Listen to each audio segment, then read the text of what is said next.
Edmund woke up before the sun rose. This was not unusual. Edmund always woke up before the sun rose.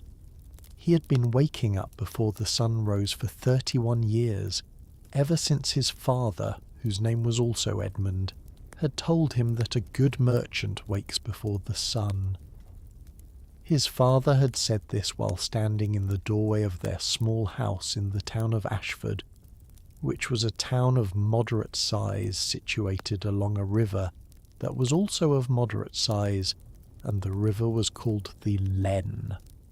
And the Len ran from somewhere in the hills to the east and ended somewhere near the sea to the west, though Edmund had never personally travelled to either end of it, and so could not speak with certainty about those particular details. The straw mattress on which Edmund slept made a soft rustling sound as he shifted his weight and moved his legs toward the edge of the bed. The straw was not fresh straw. It had been fresh straw approximately 4 months ago, when Edmund had replaced it for the first time that year. Before that, the straw had been in the mattress for 6 months, which was, by most standards of the period, a reasonable amount of time for straw to remain in a mattress before being replaced. Edmund's wife, whose name was Mabel, had suggested replacing it after 5 months, but Edmund had said that there was still sufficient cushioning as mattress, and that they should wait another month. Mabel had agreed, not because she was particularly convinced, but because the matter of the straw mattress was not one that she felt strongly enough about to argue over at length. Edmund placed his feet on the wooden floor. The floor was cold. It was always cold in the morning.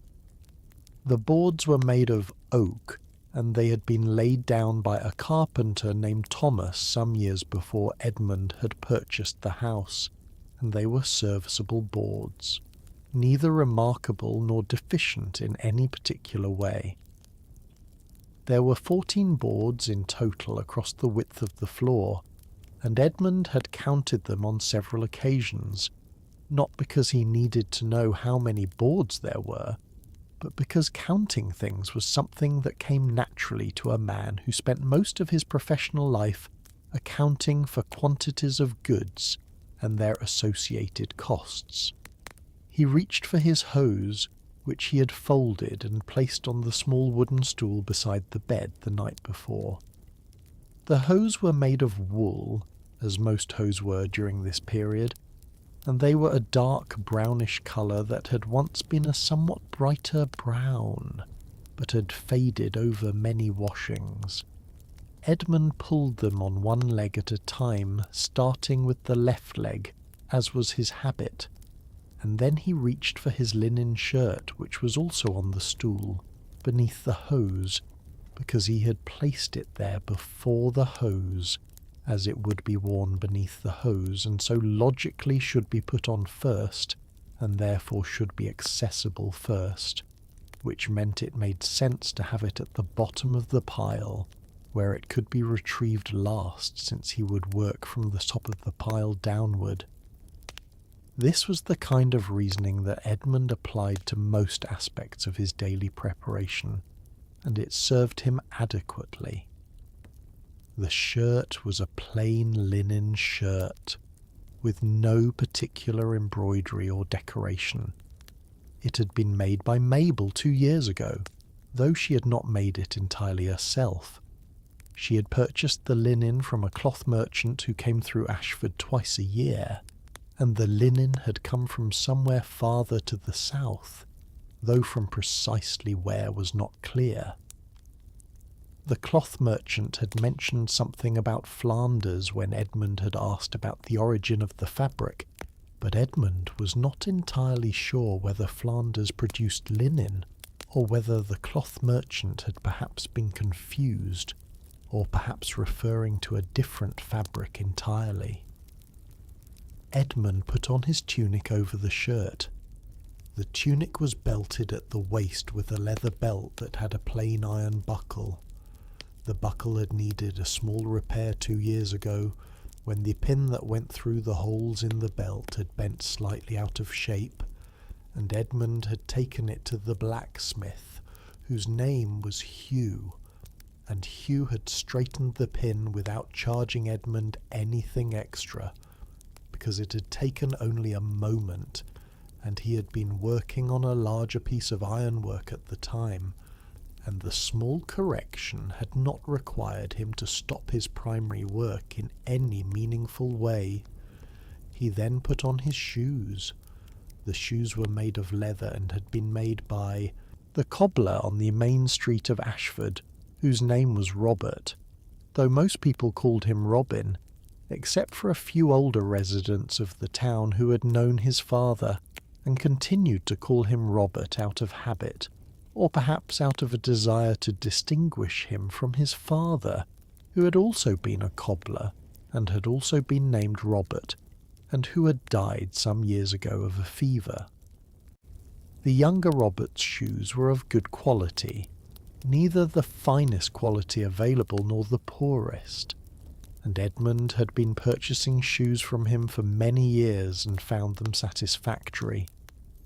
The current pair had been resoled once, approximately 8 months ago, and Edmund estimated they had perhaps another year of useful service before they would need to be resoled again or possibly replaced entirely. He stood up from the stool and went to the window. The window had wooden shutters that he opened outward, and the morning air came in. It was cool, but not cold, which suggested that the season was neither deep winter nor high summer.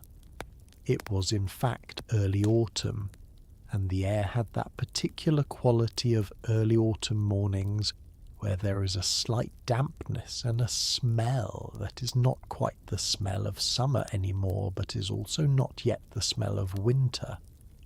Edmund looked at the sky, which was beginning to lighten in the east, though the sun had not yet appeared above the horizon. The sky was the colour of old pewter toward the horizon, and darker, almost a very deep blue-grey, higher up where the night was still retreating. He went downstairs to the main room of the house. Mabel was already awake and had built up the fire in the hearth from the coals that had been banked the night before. She was heating a small iron pot of porridge.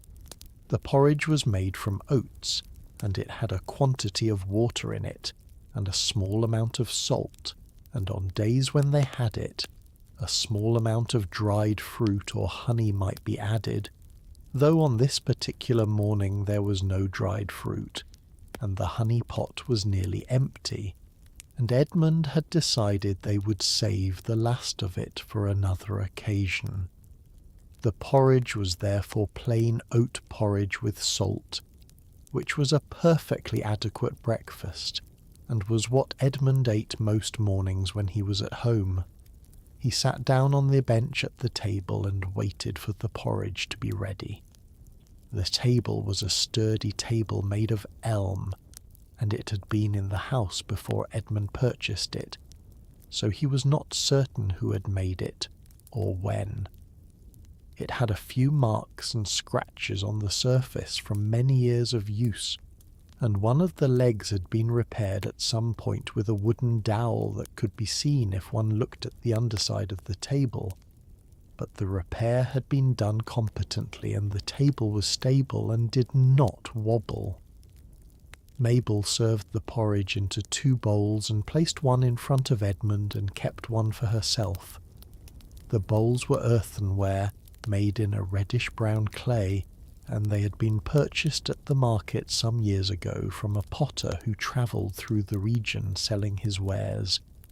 They were plain bowls without decoration, of a size suitable for a moderate portion of porridge or soup or similar foods. Edmund had broken one of an original set of 3 bowls the previous winter, when he had placed it too close to the edge of the table, and it had fallen to the floor, so they now had 2 bowls remaining from the original set, along with 1 bowl of a slightly different size that Mabel had purchased to replace the broken one. though the replacement bowl was slightly larger and of a somewhat lighter clay, and so the three bowls did not form a perfectly matched set, which was not something that troubled Edmund or Mabel particularly, as they were practical people who valued function over uniformity in their household items. Edmund ate the porridge slowly. This was his customary pace for eating in the morning. He had found over many years that eating too quickly in the morning sometimes caused him a feeling of discomfort in his stomach, particularly when he was about to undertake a full day of travel, and so he ate slowly and methodically, taking each spoonful in a deliberate manner and chewing what needed to be chewed. Though porridge, being already quite soft from the cooking, did not require much chewing. The spoon was made of wood, a slightly darker wood than the bowl, and it had been carved by Edmund himself some years ago during a winter when he had found himself with an afternoon of free time and had decided to do something productive with it. The spoon was not artistically remarkable, but it was functional and had held up well. While they ate, Edmund and Mabel discussed several matters of ordinary domestic concern. First, Edmund mentioned that the cart would need to have one of the wheel spokes checked before the journey, because he had noticed a slight creak in that wheel when he had driven the cart to the mill the previous week. Mabel agreed that this was sensible and said she would ask the wheelwright, whose name was Walter, to come and look at it if Edmund did not have time to do so before he left. Edmund said he thought he would have time to look at it himself before departure, and that if the spoke merely needed to be tightened he could do that without needing Walter's involvement, but that if it was a more significant problem he would indeed send for Walter. Then Mabel mentioned that they were running low on a particular kind of dried bean that she used in the winter pottage, and she asked Edmund to see if he could obtain some on his travels, particularly if he passed through the village of Hawthorne, where there was a market every Thursday, and where a woman who sold dried legumes of good quality had a stall in the eastern corner of the market square near the well. Edmund said he would look into it, though he was not certain whether his route would take him through Hawthorne, as it depended partly on conditions on the road and partly on whether he needed to stop at the tanner's in the next town over to pick up some cured hides that he had arranged to collect on behalf of a merchant in the city to whom he occasionally provided this service for a small fee. They also discussed the matter of the younger of their two children, a boy of 9 named William, who had been apprenticed for 2 years to a scribe in the town and who was apparently progressing satisfactorily in his learning of letters, according to the scribe, whose name was Master Geoffrey. The older child, a girl of 14 named Agnes, had been sent the previous year to live with Mabel's sister in another town some miles away, where she was learning domestic skills appropriate to her station, and would remain until a suitable match could be arranged for her. Mabel had received a letter from her sister about Agnes 3 weeks ago, delivered by a travelling tinker who had passed through Ashford and had been given the letter in the other town, and the letter had said that Agnes was well and in good health, and that she had become quite capable at spinning, and was showing an interest in herb knowledge, which Mabel's sister had some expertise in. After finishing his porridge, Edmund wiped out his bowl with a piece of bread, which was a practice he maintained as it meant the bowl required less washing, and the bread soaked up any remaining porridge, and was therefore a useful addition to the meal. The bread was from a loaf that Mabel had baked 2 days ago, and it was a dense, somewhat heavy bread made from maslin flour, which was a mixture of wheat and rye, because pure wheat flour was more expensive, and the maslin produced a bread that was nutritious and filling, even if it was not as fine-textured or as pale in colour as bread made from pure wheat. Edmund thought the bread was perfectly adequate. He did not think about bread at great length most mornings. It was bread, and it served its purpose, and he ate it, and was satisfied. He rose from the table and went to the back room where he stored his goods. The back room was not a large room.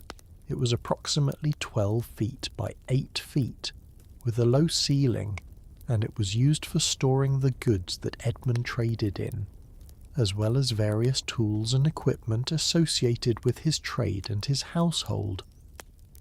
On this particular morning, the back room contained several things that Edmund was planning to take with him on the journey that was about to begin.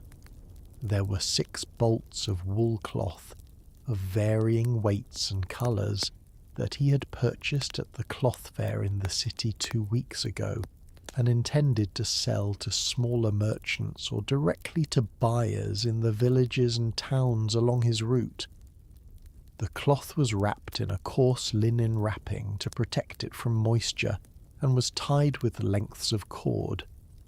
The colours were a natural undyed cream colour, a brownish grey called russet that was a very common and popular colour for working people's clothing, a darker brown, a reddish brown, a dull blue that had been achieved with woad, and a greenish colour that Edmund thought was less likely to sell quickly, but that he had purchased because the price had been good and he was confident of eventually finding a buyer.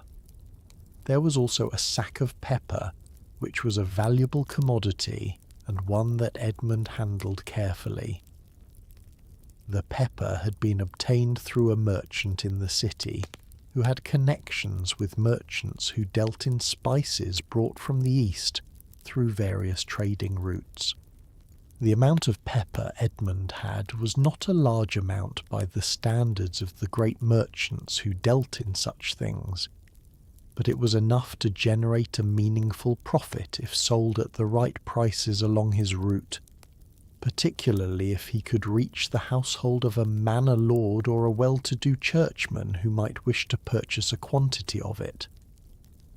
There were also several smaller items, some needles and pins in a small wooden box, a quantity of thread in various colours wound on small wooden spools, some small iron implements such as hooks and loops used for fastening garments, and a collection of small carved bone objects that a craftsman in Ashford had produced and asked Edmund to sell on his behalf, for which Edmund would receive a portion of the proceeds.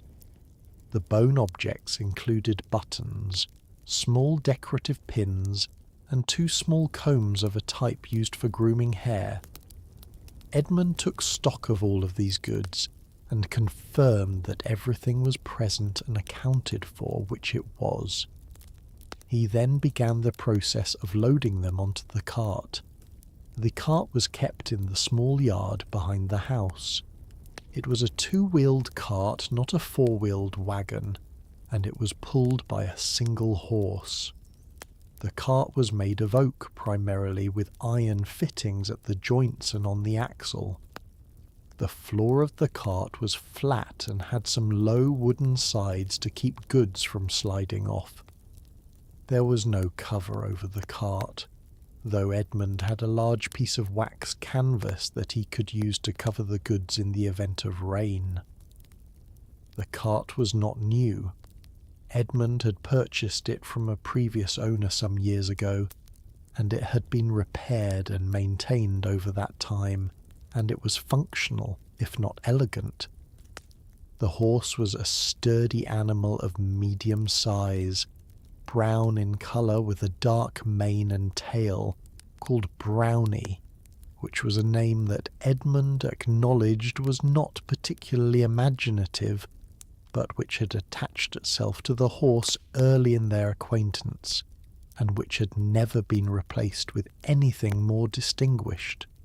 Brownie was a patient and reliable horse, not especially fast, not especially spirited, but consistent in temperament and capable of pulling the loaded cart over the kinds of roads and distances that Edmund's trade required.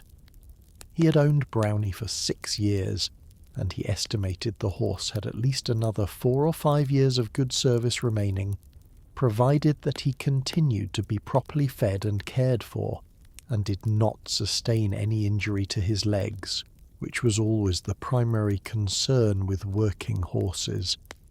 Edmund carried the goods out from the back room to the cart in several loads. The cloth bolts were the heaviest items and required both arms to carry.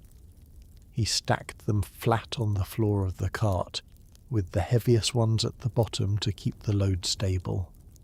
The sack of pepper he placed in a wooden box with a lid that could be secured to protect it from moisture, and also because a sack of pepper left visibly on a cart was more likely to attract unwanted attention from individuals who might consider relieving a merchant of his more valuable goods.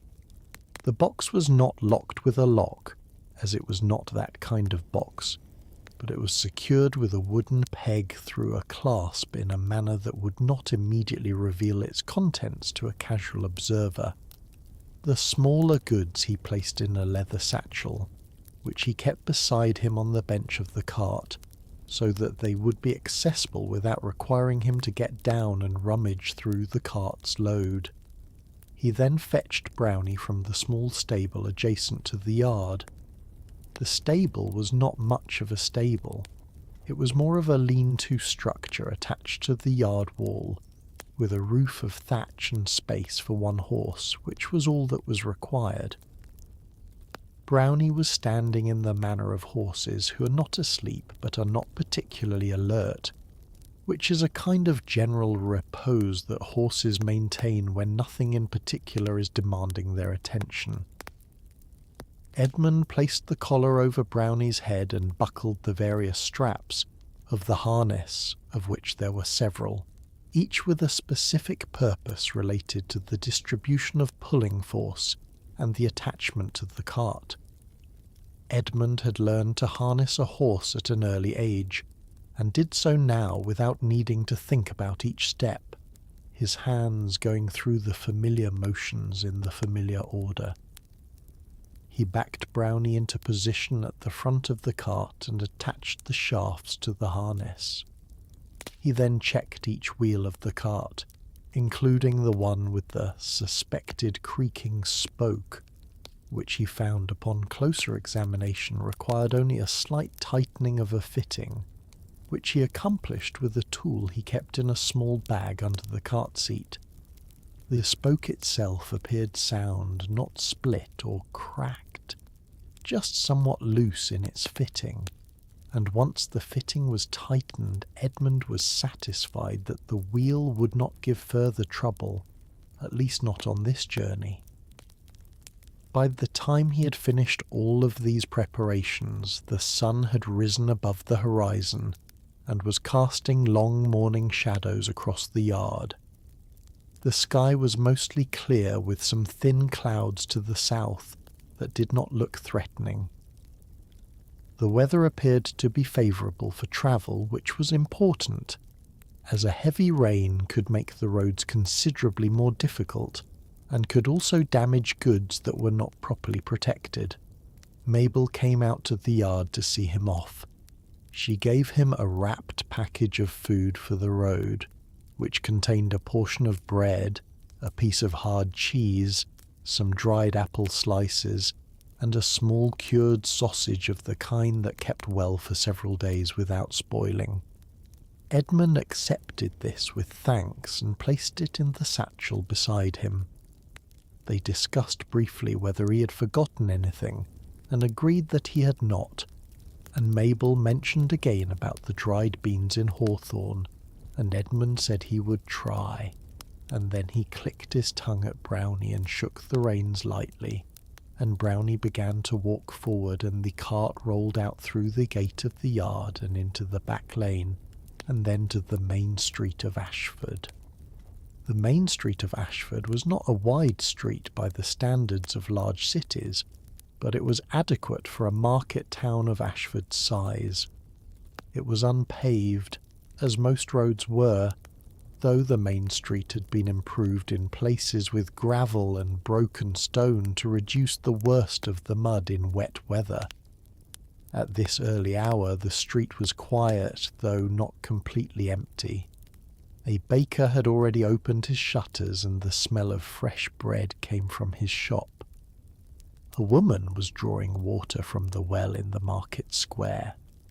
Two men with a handcart were moving something from one building to another. A dog sat in the middle of the street and watched Edmund and Brownie approach without particular concern, and then moved aside at the last moment before they reached it. Edmund passed through the market square, which at this hour was empty of traders, but still held the wooden frames and trestles that the market traders used for their stalls, stacked along the sides of the square for use on market days. The market was held on Tuesdays, and today was a Wednesday, so the square was quiet. Edmund nodded to the woman at the well, who was someone he recognised but whose name he was not entirely certain of. She might have been called Joan or perhaps Margaret, and she nodded back at him with the minimal acknowledgement that two people who recognise each other but do not know each other well might exchange in passing. At the edge of town, Edmund crossed the bridge over the Len. The bridge was stone, with 3 arches, and it had been built some decades ago at considerable expense by the lord of the manor, or possibly by the town itself. Edmund was not entirely certain of the history of the bridge's construction, though it was a solid bridge and had stood without significant incident for as long as anyone could remember. The river beneath it was running at a moderate level, not the low summer level it would have been a few weeks ago, but not the high level it sometimes reached in winter after heavy rains. The water was dark and moved steadily, catching the early morning light on its surface in a way that produced small, bright reflections that shifted constantly as the water moved. Once across the bridge, the road continued south and east, which was the direction Edmund needed to travel for the first part of his journey. The road here was not wide and was bordered on both sides for a short distance by the common fields of Ashford, where strips of land in various states of cultivation could be seen in the growing light. Some strips had been harvested, the straw still visible on them, while others were in fallow. There was a field of turnips that had not yet been harvested, and another where a man and a boy were already at work, the man guiding a plough being pulled by 2 oxen along one of the strips, the boy walking beside the oxen and occasionally touching them with a stick to encourage them to maintain their course. Edmund watched this scene for a moment as he passed. He had grown up around farming people, and had some knowledge of agricultural practices, though he himself had not farmed since his youth. He recognised the plough as the heavy mouldboard type that turned the soil rather than simply scratching it, and he could see that the soil was in reasonably good condition for autumn ploughing, not too wet and not too dry, though he was not an expert on soils, and could not have offered any sophisticated commentary on what he observed. The man ploughing did not look up at Edmund as the cart passed. He was focused on the work of keeping the plough in the correct line and at the correct depth, which required sustained attention, and was not a task that invited casual observation of passers-by. The road passed through the fields, and then through a short stretch of woodland, where the trees were beginning to show the first colours of autumn, though the change had not yet progressed very far, and most of the leaves were still green. with only here and there a branch showing yellow or red, or the brownish orange that preceded the final fall of the leaves. The woodland was not dense. It was the kind of woodland that had been managed for generations to provide wood and timber, while still permitting some grazing of animals beneath the trees, and so the undergrowth was not heavy, and the canopy was not complete, and light came through in patches and lit the road in a dappled way that was pleasing to observe, though Edmund observed it without particular emotion, having travelled this road many times and being accustomed to its appearance in all seasons. A wood pigeon called somewhere in the trees, then another. Then there was a period of relative quiet broken only by the sound of Brownie's hooves on the road surface, which was a soft thudding sound when on earth, and a harder, slightly echoing sound when on the occasional patches of harder ground or stone.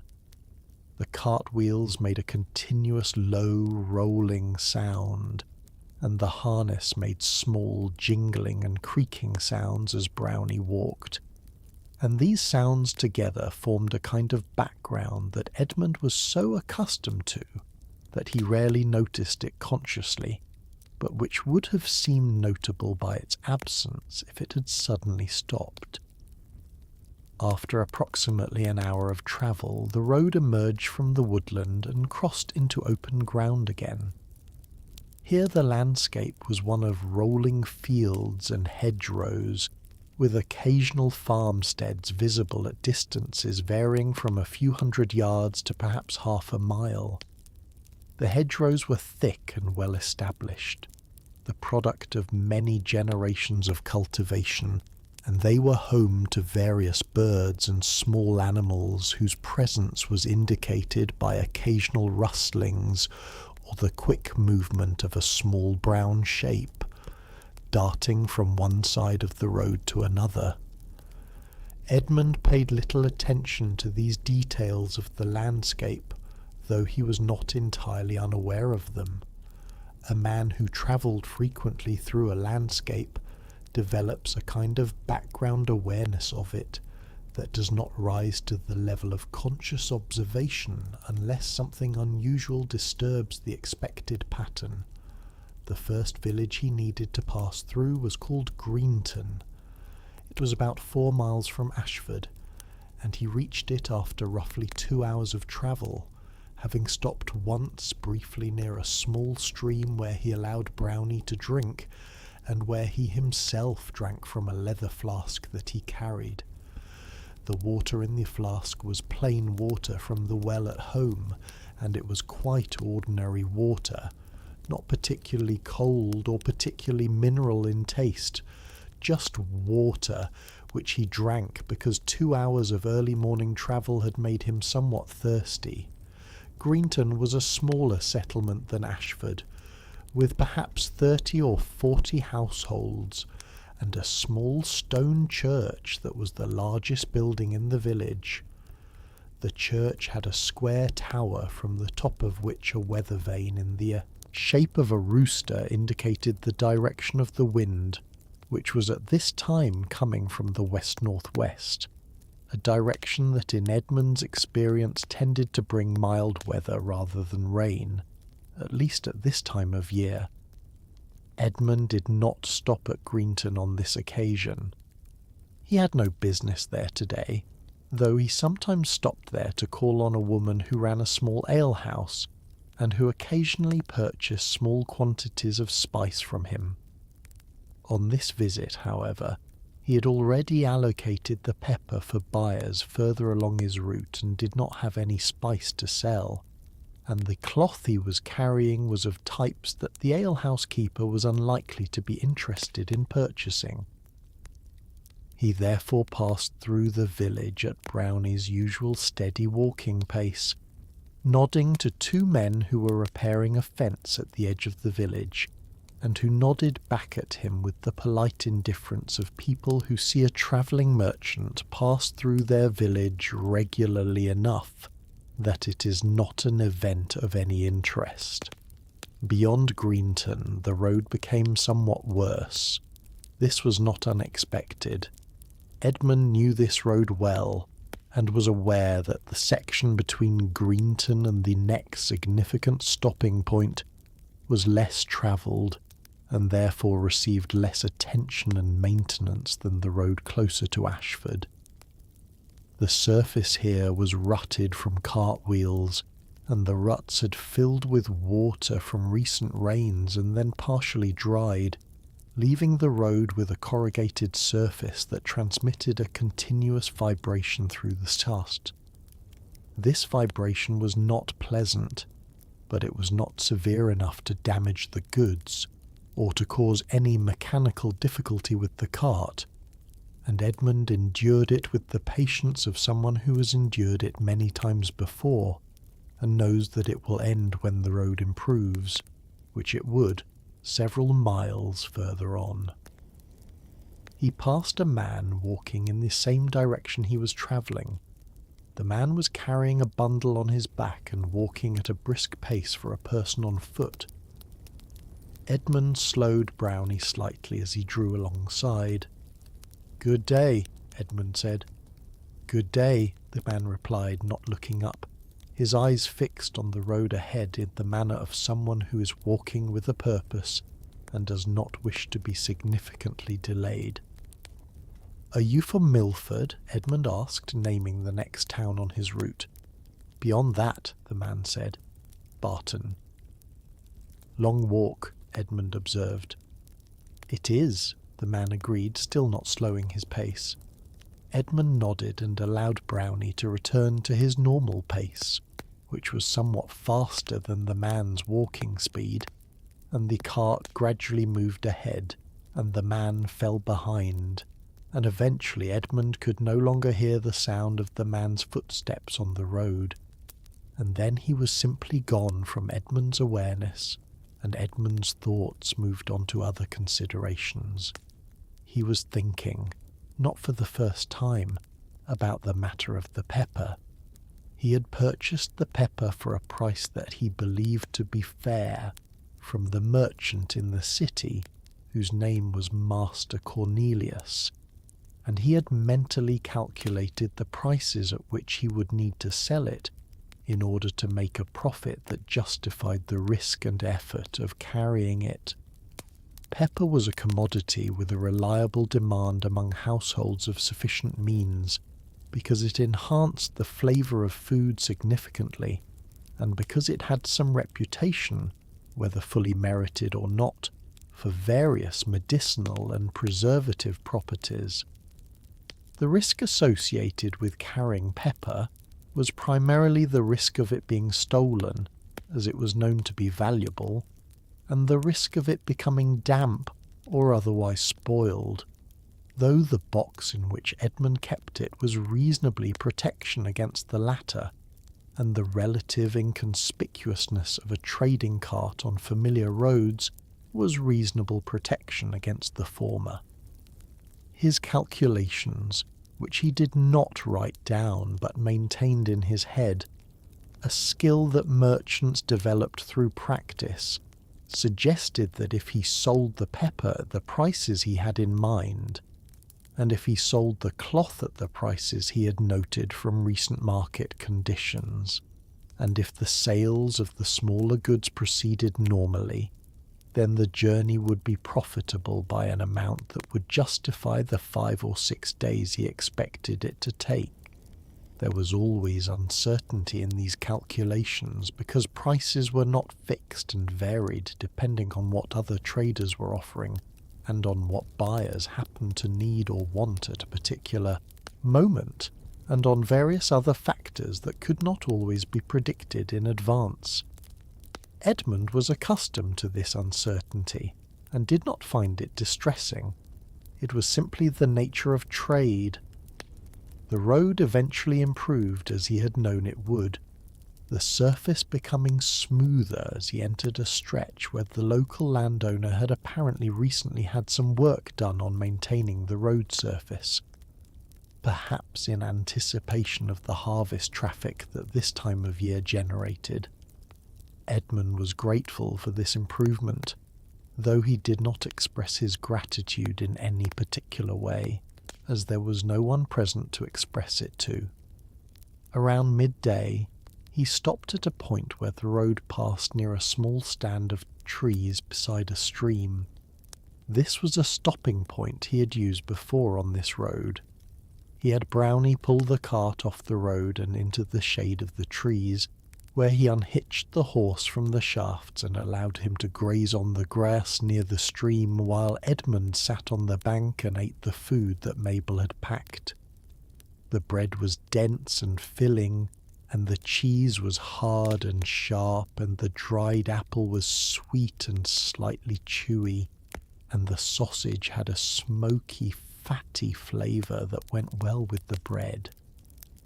Edmund ate methodically and without haste, chewing each portion properly before swallowing it, and taking occasional sips of water from the flask, which he also refilled at the stream appearing clean enough for the purpose, with clear water flowing over a stony bed, and no obvious signs of contamination upstream from where he stood. He watched Brownie graze while he ate. The horse moved steadily from one patch of grass to another, his head down, his tail moving occasionally in a slow, habitual swishing motion that had no apparent relationship to the presence or absence of insects, since there were not many insects about on this autumn day. Edmund thought Brownie looked well. His coat was in good condition, his legs appeared sound, his breathing was easy.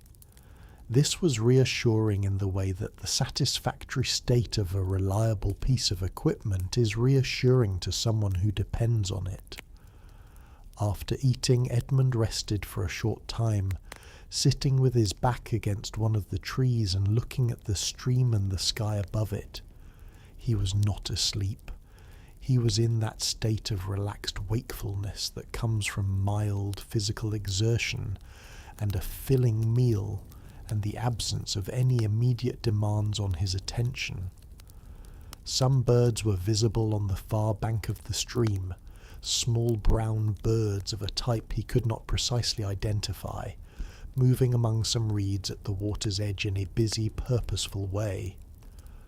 The stream made a small sound of water moving over stones, which was a pleasant sound, consistent and unremarkable. After perhaps 20 minutes of this rest, Edmund rose and hitched Brownie back to the cart and continued his journey. The afternoon road took him through several more miles of the same kind of country he had travelled through in the morning. Fields and hedgerows and occasional woodland, with farmsteads at intervals, and the occasional smaller track leading off to one side or another toward farmsteads or hamlets that were not on Edmund's route. He passed a flock of geese being driven along the road by a girl of perhaps 12, who stepped to the side to let the cart pass, the geese crowding against the hedgerow in a disorderly way, and making their particular complaints in the loud, indignant manner of geese who are being asked to deviate from their preferred direction of travel. He passed a man on horseback going in the opposite direction, who was better dressed than most people Edmund encountered on this road, wearing a good wool cloak and riding a horse somewhat finer than Brownie, and who passed without any exchange of greeting, which was not unusual, as men of higher social standing were not necessarily expected to acknowledge travelling merchants, and Edmund did not take any offence at this. He passed a milestone, though it was not precisely a milestone in the traditional sense, being rather a large stone that had been placed at the side of the road by someone at some point in the past, and on which the distance to the next town had been carved, though the carving had weathered significantly and was now only partially legible, and Edmund no longer needed to consult it in any case, as he knew the road well enough to have a good sense of his position on it at any given time. By late afternoon, The light was beginning to take on the lower angle and warmer colour that preceded sunset. Edmund estimated he had perhaps 2 hours of good light remaining, which was sufficient to reach the town of Milford, where he intended to spend the night. He was familiar with Milford, as it was a regular stopping point on this route. He had an arrangement with a particular inn there, whose host was a man named Nicholas, and who kept a tolerably clean establishment with adequate stable facilities for travellers' horses. He arrived at the outskirts of Milford as the sun was reaching the horizon. The town was considerably larger than Ashford, being a market town with a weekly market and a cloth fair that was held twice a year and that attracted merchants from a considerable distance. The main street was longer and wider than Ashford's, with more substantial buildings on either side, including a large inn at one end, and a building that served as the guild hall for the town's various merchant and craft guilds. There was also a larger church, with a proper stone tower that was visible from some distance outside the town, which was how Edmund had first known he was approaching Milford. The streets were more active than they had been in Ashford at the corresponding time of day, with people finishing their day's business, closing up shops, carrying things from one place to another, walking with the purposeful pace of people who have places to be before dark. Edmund navigated the cart through these streets carefully, as the additional width of the cart compared to a person on foot made it necessary to pay attention to the width of the street and the positions of other vehicles and obstacles. He was accustomed to this and managed it without difficulty. Nicholas's inn was on a side street off the main street, a fact that suited Edmund, as it meant the street was quieter, and the stable yard at the back of the inn was easier to access than if it had been on the main street. He pulled the cart into the yard and was greeted by a stable boy who came to take charge of Brownie. Edmund gave the boy instructions regarding the horse's care and the amount of fodder he should be given, and the boy nodded and appeared to understand, though he was a boy of perhaps 14 who did not seem particularly attentive, and Edmund made a mental note to check on Brownie later that evening to confirm the instructions had been followed. Nicholas himself came out into the yard when he heard the cart arrive. Nicholas was a man of middle age with a broad face and a somewhat deliberate manner of speaking that gave the impression that he considered each word before releasing it. He and Edmund had known each other for many years, and greeted each other with the comfortable familiarity of business acquaintances who had no particular affection for each other, but who had dealt together reliably and without incident over a long period of time. "Edmund," Nicholas said. "Nicholas," Edmund replied. "Same room as usual. If it's available." "It is." "Good." They went inside. The inn's main room was a large, low-ceilinged space with several tables and benches, a large fireplace in which a fire was burning, and a general smell of wood smoke and cooked food, and the particular smell that accumulates in places where many people have eaten and drunk over many years. There were a few other guests seated at tables, eating or drinking, and a woman and 2 men behind the serving area who were occupied with the various tasks of preparing and serving food. Edmund's room was upstairs, a small room with a window that looked out over the yard, a straw pallet that was serviceable if not luxurious, a table with a candle on it, and a wooden peg on the wall from which he could hang his outer garments. There was also a chamber pot under the bed, which Edmund noted was clean, which was not always the case in inns of this level. He brought his satchel with the smaller goods upstairs with him, and placed the more secure items from the cart into a locked box that he always carried for this purpose when travelling, a small iron-banded wooden box with a lock of reasonable quality. He did not bring the cloth or the larger goods inside, as they were too bulky and heavy, but he covered them with the waxed canvas and checked that the cart itself was secured in the yard in a manner that made casual interference difficult without making noise. He returned to the stable to check on Brownie, and found that the stable boy had in fact provided the fodder as instructed, and that Brownie had water and was settled comfortably, which relieved Edmund of the mild concern he had been carrying since leaving the yard earlier. He ate supper in the inn's main room. The supper was a pottage of some kind, with what appeared to be vegetables and some small pieces of meat, and bread, and a cup of ale. The pottage was hot and filling and seasoned with salt, and what may have been a small amount of some herb, possibly thyme or perhaps marjoram, Edmund could not say with certainty, as he was not particularly sophisticated in his identification of herbs in cooked food. The bread was similar to the type of bread he ate at home, a mixed grain bread of dense texture. The ale was moderately strong and had the slightly bitter, yeasty flavour of ale that had been properly brewed and was in good condition. He ate without conversation, as there was no one at the table with him, and he did not feel inclined to seek conversation with the other guests, most of whom appeared to be occupied with their own meals and their own companions.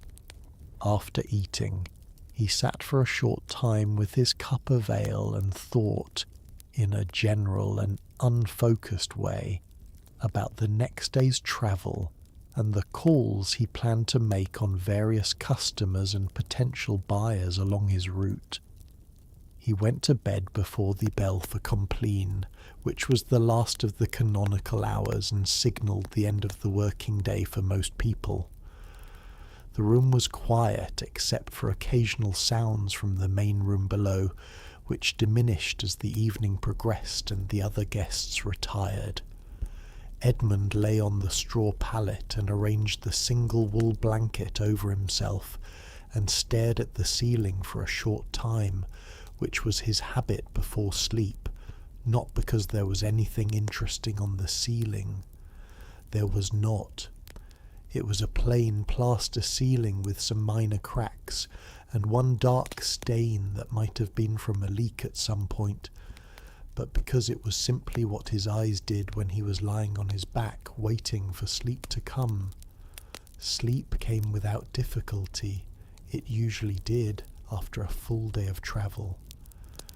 Edmund slept soundly and without memorable dreams, and woke in the morning before the sun rose, which was what he always did. The second day of the journey began in the same way as the first.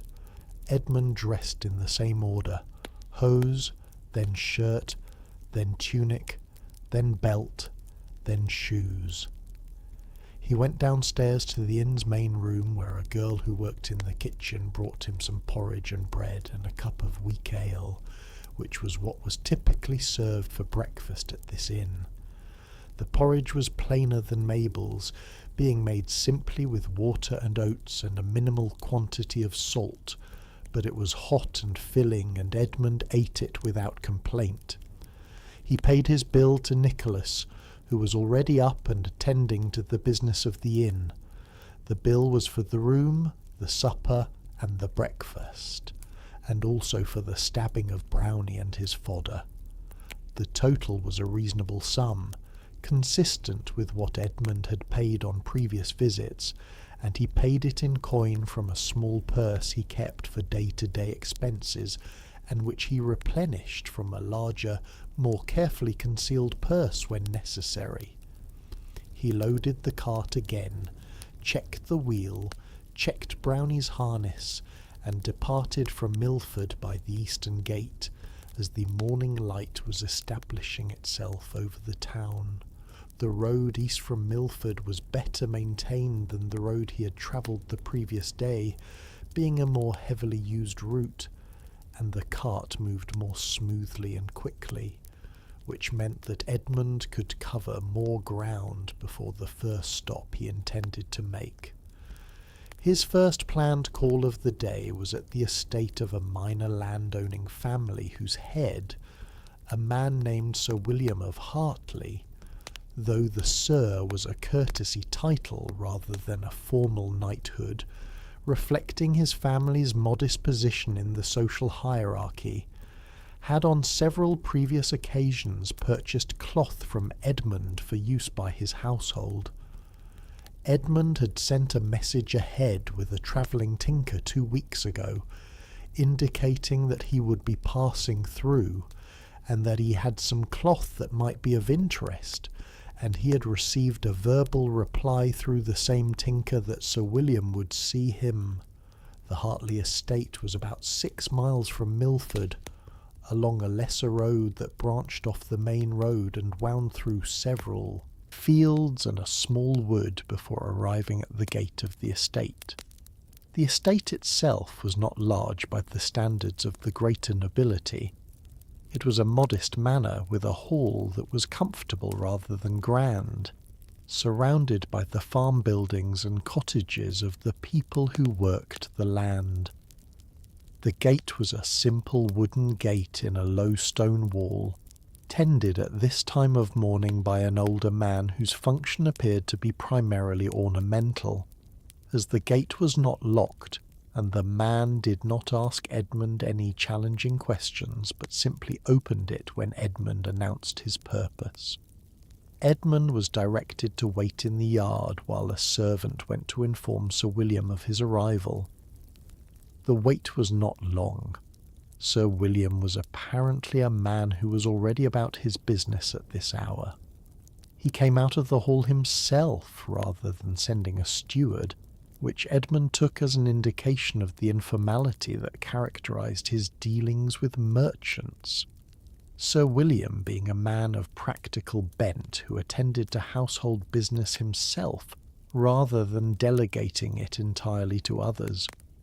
Sir William was a man in his 50s, with grey in his hair and beard and the weathered complexion of someone who spent time outdoors.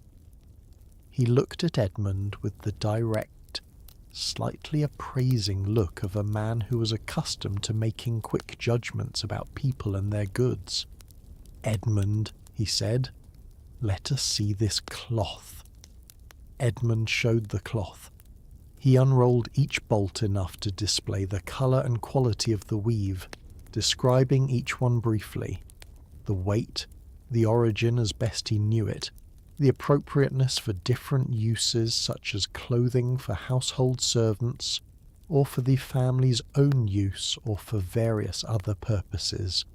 Sir William felt each cloth between his fingers and looked at the colours in the morning light and asked several questions, most of which were practical questions about durability and whether the colours would hold after washing, which Edmund answered as honestly as he could, acknowledging where he was uncertain about specifics.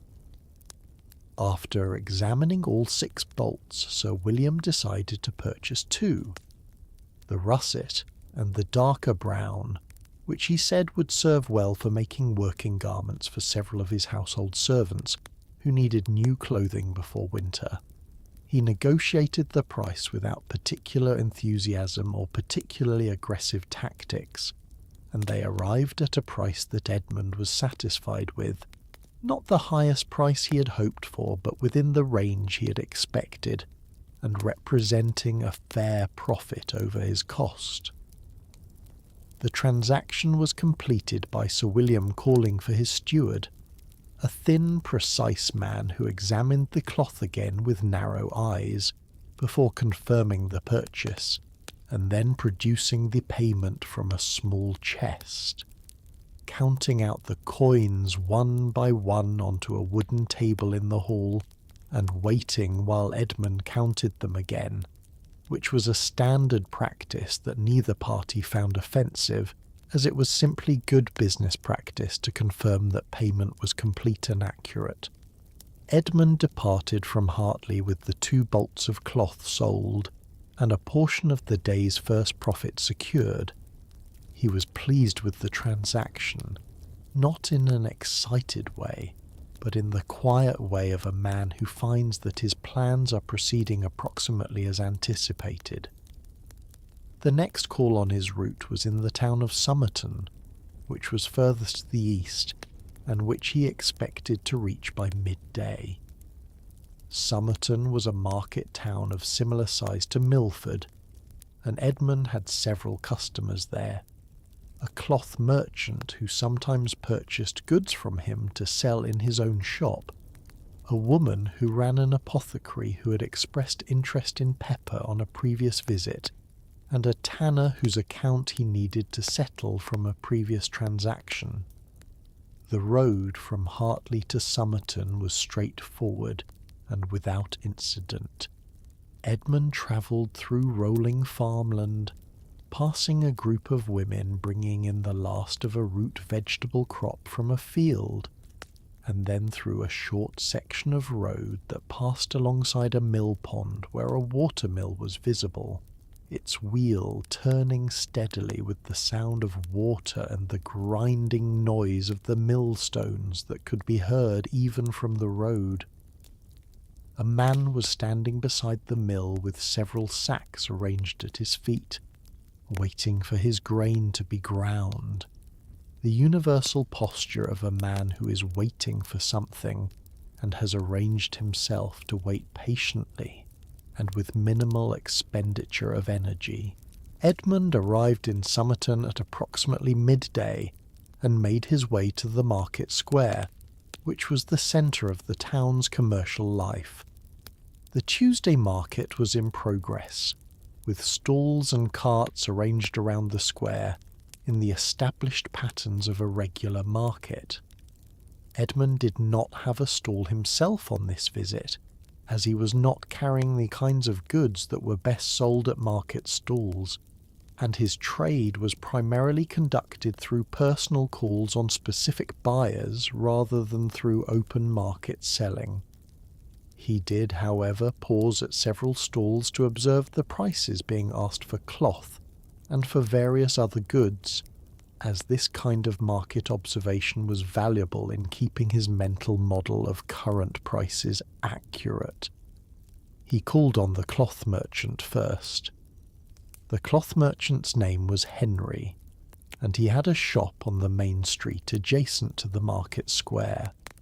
Henry was a man of approximately Edmund's age, with a slightly harassed expression that Edmund had come to understand was simply the default expression of a man who dealt with many customers and many suppliers, and maintained a constant, anxious awareness of his stock and his accounts.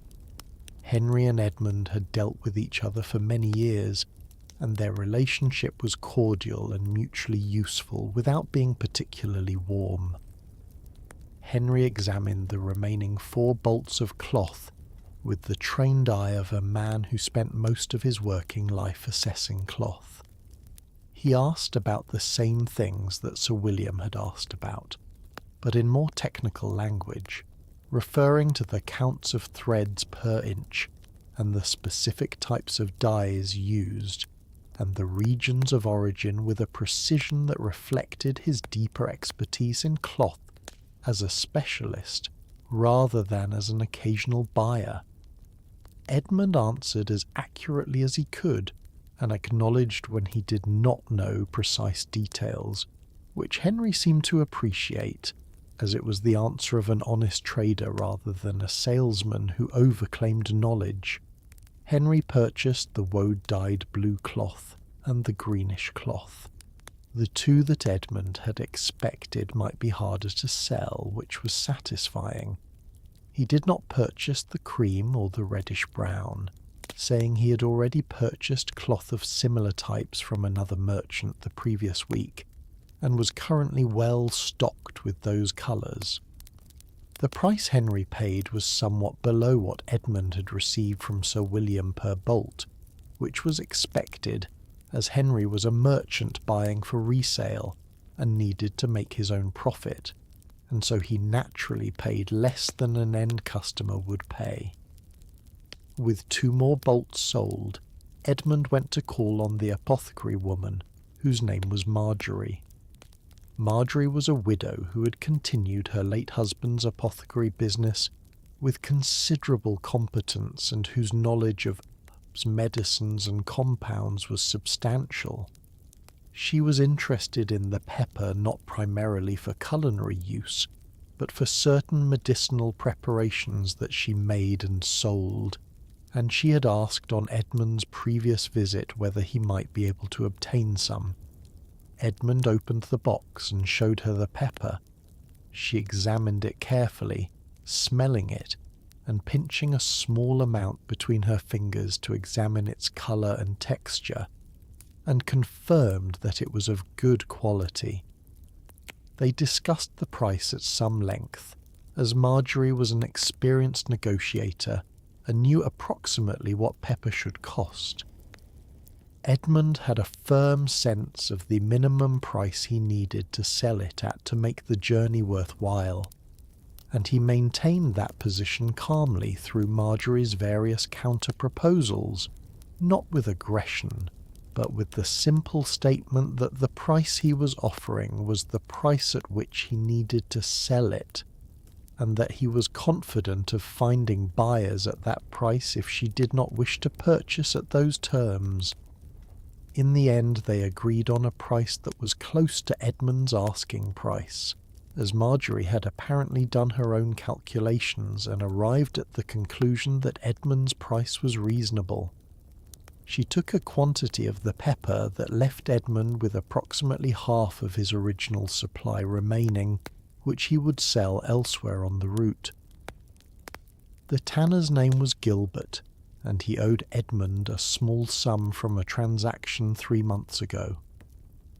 Edmund went to the tannery, which was on the edge of town near a stream, as tanneries always were, both for access to water and in recognition of the fact that the smell of a tannery was not something that neighbouring residents appreciated having close by.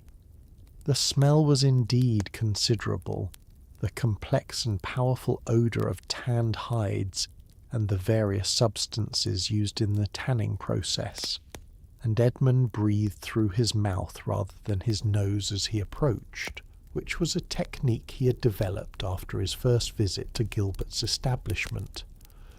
Gilbert was present and acknowledged the debt, and paid it without any significant attempt to reduce it or delay it further, which Edmund appreciated. The payment was in coin, which was checked and confirmed, and the transaction was closed. Gilbert also mentioned that he had a consignment of finished leather goods, belts and purses and similar items that he would be interested in having Edmund carry for him on his next journey through the region, if Edmund was willing, for the usual arrangement of a portion of the sale proceeds.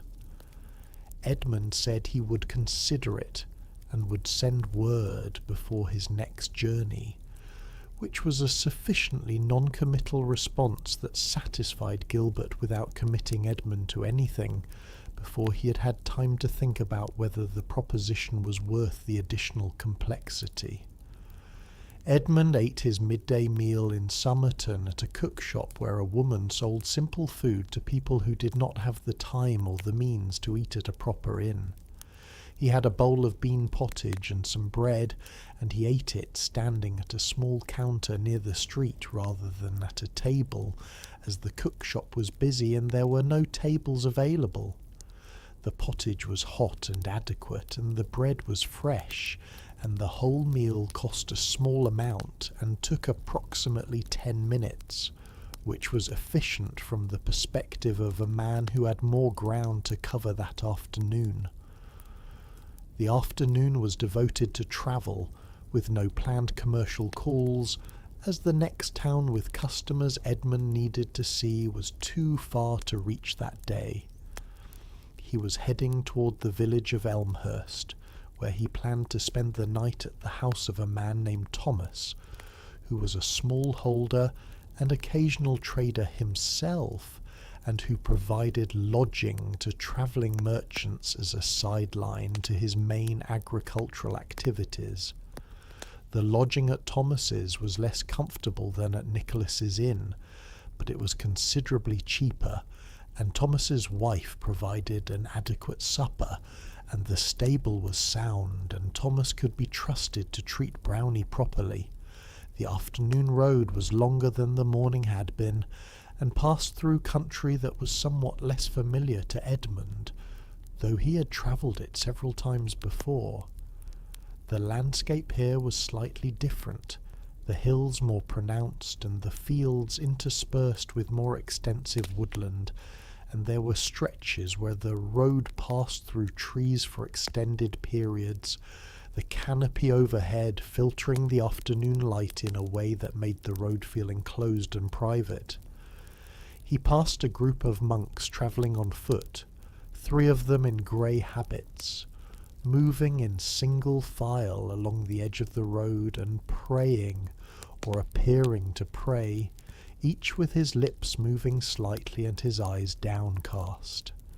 Edmund moved the cart to give them as much of the road as possible, and they acknowledged this by the smallest inclination of the nearest monk's head, without otherwise interrupting their devotional walking. He passed a crossroads with a wooden cross erected at it, which was common at crossroads and had various associated beliefs and practices, and Edmund crossed himself as he passed it, which was equally common among travellers, partly from genuine piety, and partly from the practical consideration that road travel was not without dangers, and the invocation of divine protection was not something to be casually omitted. He passed a pond beside the road, where some ducks were engaged in the various activities of ducks, swimming, diving briefly for food, preening, and sitting on the bank in that compact, self-contained posture that ducks adopt when they are not doing anything in particular. Edmund had no particular thoughts about the ducks. They were ducks beside a pond. He noted them and moved on. He arrived at Thomas's house in the late afternoon, as the shadows were growing long and the light was beginning to have that golden quality that precedes sunset. Thomas was in his yard doing some repair work on a piece of agricultural equipment when Edmund arrived, and he greeted Edmund with the reserved friendliness of a man who is pleased to have custom but does not express pleasure with any great enthusiasm. Thomas's wife, whose name was Alice, appeared briefly to confirm that supper would be ready in an hour, and that there was room in the stable, and then went back inside to attend to the supper. Edmund spent the hour before supper attending to his horse, his goods, and the cart, and then writing in a small leather-covered book that he used to record his transactions.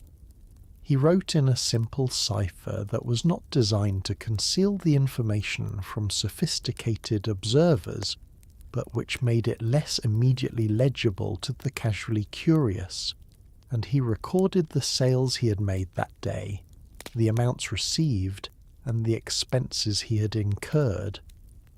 He also noted the condition of the road in various sections, as he maintained these notes over time as a reference for future planning. The supper at Alice's table was a simple meal, a pottage of vegetables with a small amount of salt pork, bread, and water. There was no ale at Thomas's house on this occasion, as Thomas mentioned that he had used the last of his current supply and had not yet brewed more. Edmund did not mind this. He had his own water flask, and water was sufficient for the evening. They talked briefly after supper. Thomas asked about market conditions in various places Edmund had passed through, and Edmund gave a concise account of what he had observed. Thomas told Edmund about a stretch of road some miles ahead that had been badly damaged by floods in the previous month, and that was reportedly difficult for carts, though passable. Edmund thanked him for this information and made a note to check his route and potentially take a slightly different road that bypassed the damaged section if the detour was not too significant. He went to sleep in the small room that Thomas set aside for overnight guests, which was a room that appeared to serve several other functions as well, as there were various items stored in it that were not related to sleeping, including several wooden implements of agricultural purpose and a bundle of dried herbs hanging from the ceiling. The bed was a simple straw pallet similar to the one at the inn, but without the luxury of a blanket, Edmund having been told that no spare blanket was available, and so he slept in his outer garments, which was not comfortable but was manageable. He woke before the sun rose, which was what he always did. The third day began overcast, with a low grey sky that suggested rain was possible though not certain. Edmund regarded the sky in the manner of a traveller who has spent many days reading weather and has developed a certain practical, if imprecise, skill in interpreting clouds. He thought the rain, if it came, would more likely arrive in the afternoon than the morning, which gave him time to cover ground before conditions deteriorated. He ate a brief breakfast of cold bread that Thomas's wife provided, as there had not been time or fuel for cooking at the early hour of his departure, and then loaded the cart and harnessed Brownie and departed before Thomas and Alice had fully begun their own day. The road ahead was initially good, then deteriorated for several miles through a section where the drainage was poor and the road surface had accumulated water and mud from recent rains, and the cart moved slowly through this section, with Brownie pulling with more effort than usual, and Edmund sitting forward on the bench and encouraging the horse with his voice. They got through without any incident more serious than the cart sinking into a muddy section, almost to its axle on one occasion, requiring Edmund to get down and push from behind while Brownie pulled, which resulted in Edmund's shoes and the lower portions of his hose becoming thoroughly muddy, an inconvenience that he accepted without particular distress, as it was the kind of thing that happened in road travel, and that he had experienced many times before. He reached the town of Branton in the late morning, having made slower progress than anticipated due to the road conditions. Branton was where he had several important calls to make: a spice merchant to whom he intended to sell the remaining pepper, a woman who had sent word through an intermediary that she wished to purchase cloth for wedding garments, and the household of a churchman who had previously purchased from him and who had indicated through a letter delivered by a reliable messenger that he would be interested in the bone objects. The spice merchant of Branton was a man named Master Philip, and he occupied a well-appointed shop on the main street with a fine carved sign above the door depicting a sprig of pepper berries, which was perhaps an idealized representation, as pepper berries in their actual state were less visually striking than the carving suggested. Master Philip was a more sophisticated merchant than Edmund dealt with in most of his stops, being a man who had travelled more widely and who had connections with traders in distant cities, and who dealt in a wider range of spices than Edmund typically carried. Edmund sold him the remaining pepper at a price that, when combined with the price he had received from Marjorie in Somerton, gave him an overall return on the pepper that he calculated in his head to be satisfactory. Not remarkable, but satisfactory. Master Philip also inquired, with the careful casualness of a man who is interested but does not wish to appear too interested, whether Edmund would be in a position to procure additional pepper or possibly other spices on future journeys, as he was always interested in additional reliable sources of supply. Edmund said he would consider it and would let Master Philip know before his next journey through the region. The woman who wished to purchase cloth for wedding garments was the mother of a girl who was to be married in the spring. She was a woman of perhaps 45, well dressed in good quality clothing that indicated a household of some prosperity, and she had strong opinions about what she was looking for. She examined the 2 remaining bolts of cloth with great care and considerable discussion, asking Edmund questions that he could sometimes answer and sometimes could not, and sharing her opinions about colour and quality with more detail than Edmund strictly needed, but which he listened to with apparent attentiveness.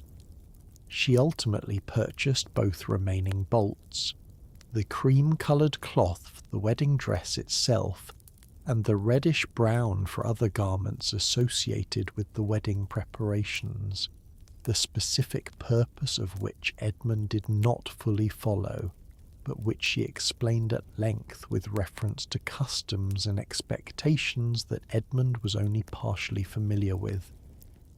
The price she paid was the highest per-bolt price Edmund received on this journey, which was pleasing, and the sale completed the entire cloth inventory he had brought, which was also pleasing, as it meant he would be travelling lighter for the remainder of the journey. The churchman was a priest of the local church, a man of middle age named Father Augustine, who had a comfortable house adjacent to the church, and who seemed to live at a level of comfort somewhat above what might be expected from a simple parish priest, which Edmund attributed to some private income or family connections without inquiring into it, as it was not his business. Father Augustine was interested in the bone objects, specifically the combs, which he bought 2 of, and also purchased several of the buttons and a selection of the small pins.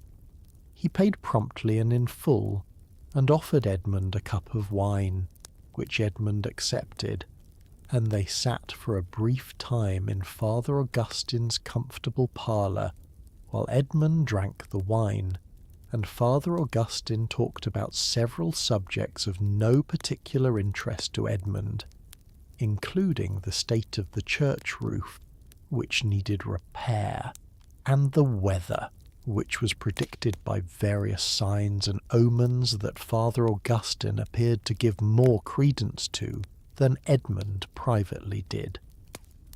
Edmund departed Branton in the early afternoon with his cloth inventory fully sold, and his pepper inventory sold, and a portion of the smaller goods sold. He still had the needles and pins and thread, and the remaining bone buttons and pins, which he expected to sell on the remaining days of the journey. The afternoon brought the rain that Edmund had suspected might come. It began as a light misting that was not quite rain and not quite fog, and then became more definite and heavier as the afternoon progressed, until by the time Edmund was an hour from Branton, there was a steady rain falling that made it necessary to put on his wool cloak and to pull out the waxed canvas and drape it over the cart, since he now had no cloth to protect and the canvas was primarily for his own comfort. He was wet, in the way that one becomes wet when travelling in rain even with a cloak, not completely soaked but damp in that pervasive way where the wetness has worked its way in through collars and cuffs and the general permeability of wool under sustained rain. This was unpleasant, but not unusual. Edmund travelled in rain with some regularity and had no particular anxiety about it. He adjusted his position on the bench to keep as much rain off his face as possible, which was somewhat achievable by angling his head down, and continued. Brownie walked through the rain without any apparent adjustment in mood or pace, which was one of the things Edmund appreciated about the horse. Some horses became difficult or reluctant in rain. Brownie simply continued walking at the same steady pace in the rain that he walked at in fair weather, which was characteristic of his reliably undramatic temperament. Edmund spent that night at another inn, smaller than Nicholas's establishment but adequate. The food was simpler, and the room was smaller, and the straw in the pallet was not fresh, but there was a fire in the main room that Edmund sat beside for a time after supper, drying his cloak and hose which he had hung near the fire before going to bed.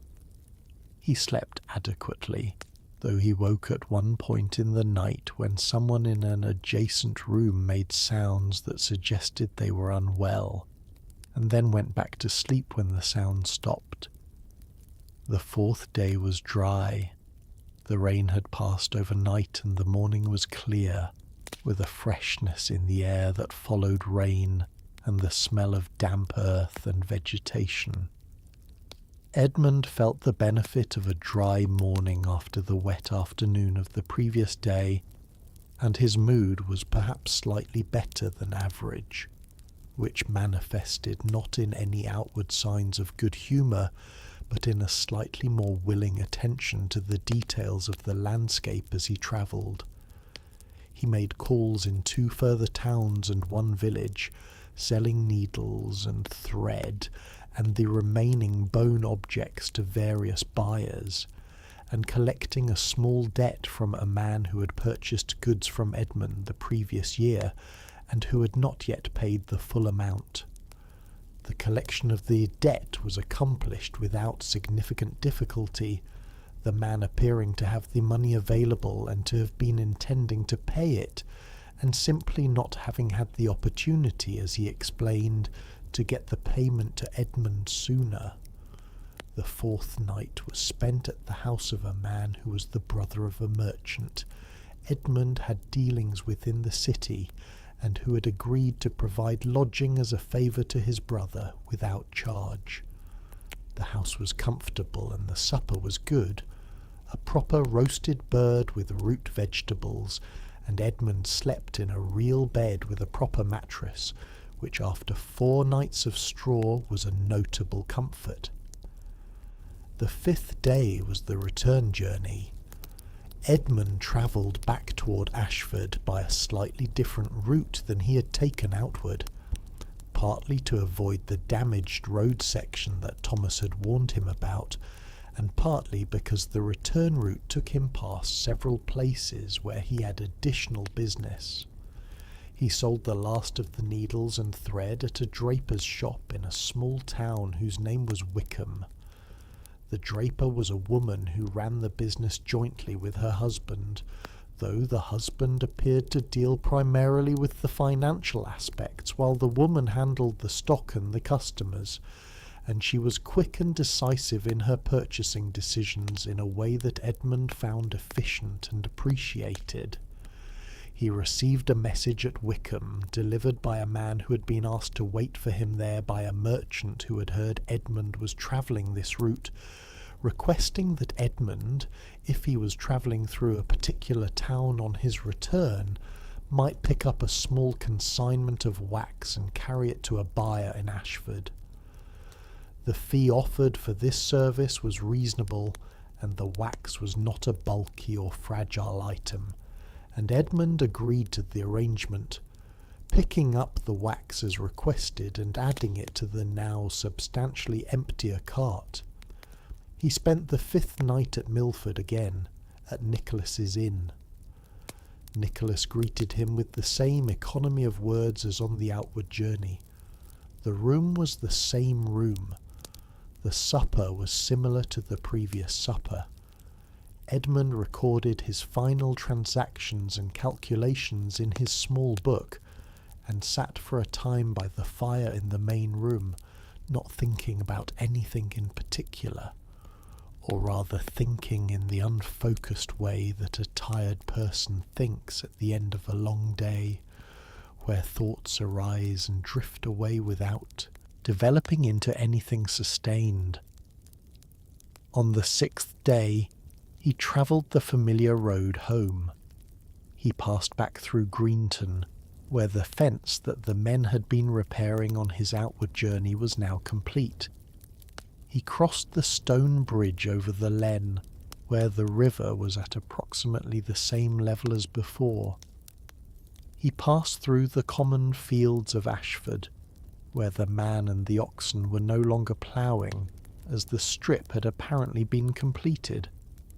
He came to the main street of Ashford, which was quiet in the early afternoon, a few people about but no market, and he went down the familiar street and turned into the familiar lane and through the familiar gate of his yard. Mabel was in the house and came out when she heard the cart. She looked at the cart, now carrying only the wax consignment and the empty boxes and the waxed canvas, and understood without being told that the goods had been sold, which they had.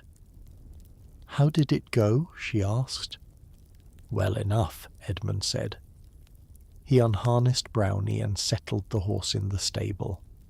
He unloaded the wax from the cart, which he would deliver to its buyer in Ashford the following morning. He pushed the cart into its position in the yard. He went inside. Mabel had made a pottage for supper, which was on the hearth and would be ready soon. The fire was burning adequately. The house was warm and dry and smelled of cooking. Edmund sat down at the elm table, which was the same table as when he had left, with the same marks and scratches and the same repaired leg. He told Mabel the news of the journey in a measured and sequential way, covering the major transactions and the roads and the weather and the various people he had encountered, in no more detail than was useful, and with no dramatic embellishment, which would have been unlike him. Mabel listened and asked occasional practical questions. William came home from his work with the scribe while they were talking, and Edmund told the boy to wash his hands and sit down, which the boy did, and the family ate supper together. After supper, Edmund got out his account book and completed his entries, summarising the journey's transactions in a final accounting. The journey had been profitable, not remarkably so, but satisfactorily so. The cost of the goods he had purchased for sale, subtracted from the sum received for those goods, and with the expenses of the journey also subtracted, produced a figure that was a reasonable return for 6 days of effort and the associated risks and discomforts of travel. He wrote this figure neatly at the bottom of the page and closed the book. He had not been able to pass through Hawthorne on this journey. He told Mabel this. She said that was all right.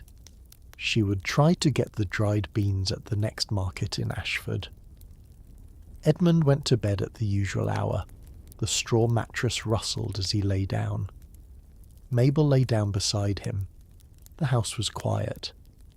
Outside, the Len ran at its moderate pace over its stones and past its banks, going from somewhere in the hills toward somewhere near the sea, in the same way it always had. Edmund slept. The next morning he woke before the sun rose. This was not unusual. Edmund always woke before the sun rose. He had been waking before the sun rose for 31 years, ever since his father had told him that a good merchant wakes before the sun. He placed his feet on the cold wooden floor. He counted the 14 boards out of habit. He reached for his hose, and the day began, as days did, one thing following another in the expected order, without incident, without drama, without anything that departed significantly from what a man in his situation, in his time, in his place, might reasonably have expected, which was, on the whole, exactly what he wanted. There was a period, some months after this particular journey, in which Edmund did not travel for 2 weeks because Brownie had developed a slight lameness in his left foreleg, which the farrier, a man named Samuel who had taken over the farriery from his own father some years before, examined and diagnosed as a stone bruise, which was a common injury and one that required only rest and the application of a poultice of certain herbs to the affected area. The poultice was prepared by Mabel, who had some practical knowledge of such remedies, and applied twice daily for a period of 10 days, and Brownie was kept in his stable and given his usual ration of hay and water, and not asked to work. Edmund used this period of enforced inactivity in a number of ways. He went over his accounts in the leather book and made sure all of his records were current and accurate, which they were for the most part, with only a few minor entries that needed clarification. He repaired a piece of the cart harness that had been showing signs of wear, using a needle and heavy thread and a wooden punch to make new holes in the leather where the original holes had stretched, and he applied some oil to the leather to keep it supple. He also spoke at length with the wheelwright Walter, who came to examine the cartwheel that had been creaking, and Walter confirmed that the wheel was sound, but suggested that on its next service the iron tyre should be checked and possibly reset, as it appeared to have shifted very slightly from its optimal position, which was the kind of thing that could eventually lead to more significant problems if not addressed. He also made an inventory of his storage room and thought about what he might purchase at the next cloth fair in the city, which was scheduled for the month following. The cloth fair was an important event in Edmund's trading calendar, as it was one of the main opportunities to purchase cloth in quantity at wholesale prices from merchants who had brought it from the producing regions. Edmund had attended the cloth fair every year for many years and had developed a good understanding of how it worked and who the reliable suppliers were and which types of cloth tended to sell well in the kinds of markets he served. The cloth fair lasted 3 days. Edmund typically arrived on the evening before the first day and spent the first day walking through the fair, observing what was being offered and at what prices without purchasing anything. This was a practice he had developed on the advice of an older merchant he had known early in his career, a man named Robert the Elder, who had told Edmund that the most valuable thing he could do at a fair was to spend the first day watching and listening and saying very little, so that when he came to make his purchases on the second and third days he had a complete picture of the market. Edmund had followed this advice consistently and had found it sound. The cloth fair was held in the large open field on the east side of the city, where a temporary town of stalls and booths arose each time the fair was held, organised broadly by the type of goods being sold, so that the cloth merchants were mostly gathered in one area, and the spice merchants in another, and the leather workers in another, and so on. There was always a good deal of noise at the fair, the voices of merchants and customers and criers who announced goods, and the sounds of horses and carts moving among the stalls, and the general hubbub of a large gathering of people engaged in commercial activity. Edmund moved through this with his usual measured pace, stopping to look at cloth, to feel it between his fingers, to hold it up to the light, to ask prices without yet indicating any intention to purchase. He was known to many of the merchants who came regularly to this fair and greeted them with appropriate recognition. Some of these greetings led to brief conversations about market conditions and trade routes and the general state of commerce, which Edmund participated in with the cautious half-sharing of information that was standard among merchants who were simultaneously colleagues and competitors. On this particular cloth fair, which took place in the spring of a year that was otherwise unremarkable in Edmund's recollection, he purchased 4 bolts of mixed-weight wool cloth in the colours he judged most likely to sell on his upcoming spring and summer route, a quantity of linen thread that he had received an inquiry about from a seamstress in one of the towns on his regular route, and a small quantity of a particular kind of dyed ribbon that was fashionable among women of modest means who wished to add some decoration to plain garments. He also had a conversation with a spice merchant who was known to him slightly, a man who traded in a wider range of spices than Edmund typically dealt with, and who mentioned that he was planning to reduce his presence at the regional fairs in the coming year because he was concentrating more of his business in the city. This was potentially relevant to Edmund's business, as it meant there might be an opportunity to step into some of the spice supply that this merchant would no longer be providing to regional buyers if Edmund wished to take on that aspect of the trade more seriously. Edmund said he would think about it, which was true, and he did think about it over the following weeks, but ultimately decided that expanding into spices beyond the occasional quantity of pepper was more complexity than he wished to take on at that stage of his career, at least without more experience of that particular commodity.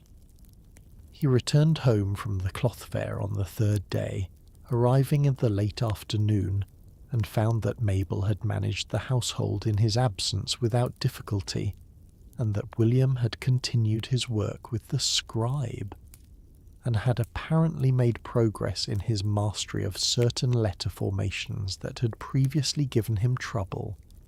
The news about Agnes from Mabel's sister was that she was continuing well, and had learned to make a particular kind of preserve from autumn fruits that the sister had a recipe for, and she was reportedly in good health.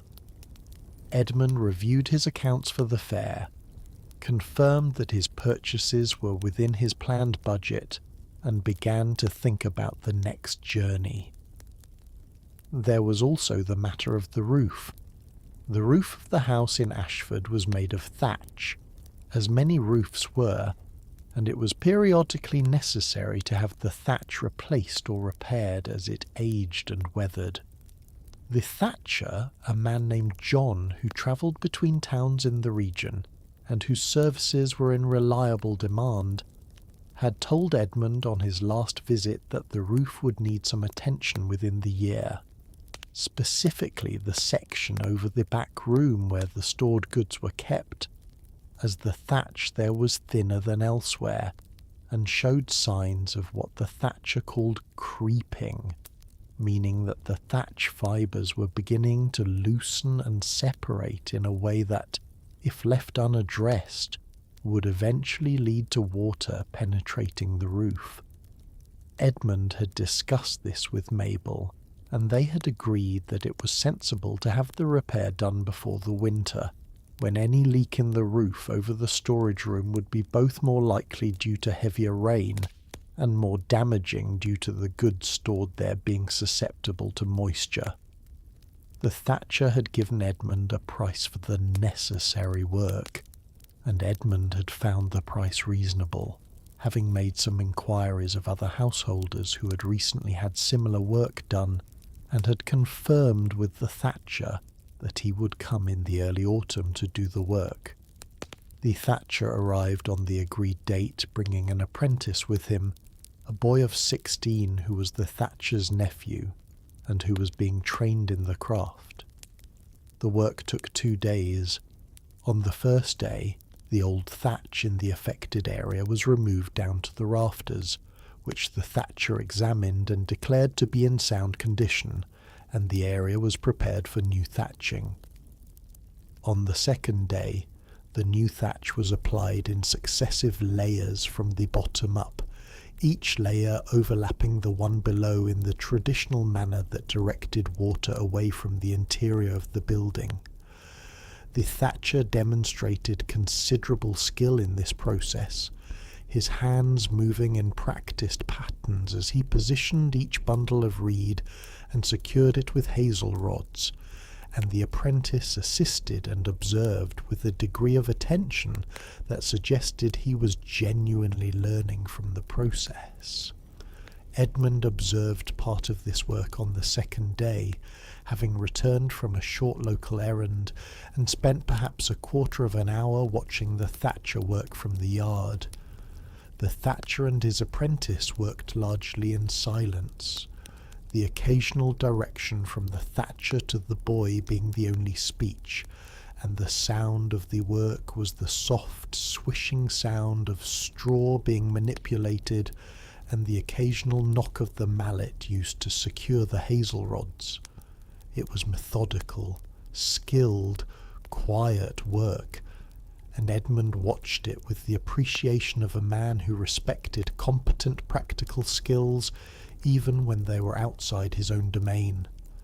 When the work was done, Edmund climbed a short ladder to examine the finished section of roof from close by, as the thatcher invited him to do. The new thatch was dense and smooth and even, and the join with the older sections of the roof had been managed neatly so that there was no significant gap or weakness at the transitions. The thatcher pointed out with some professional satisfaction the quality of the reed he had used, which he said came from a particular marsh some miles away, where the reeds were of especially good length and density, and Edmund agreed that it appeared to be good material, though his knowledge of reed quality was limited, and he could not have meaningfully assessed the claim independently. He paid the thatcher the agreed amount plus a small additional sum, because the work had been done well and on time, and without any of the complications that sometimes arose with building work, such as the discovery of some additional problem that raised the cost, or the delay caused by materials not being available when needed.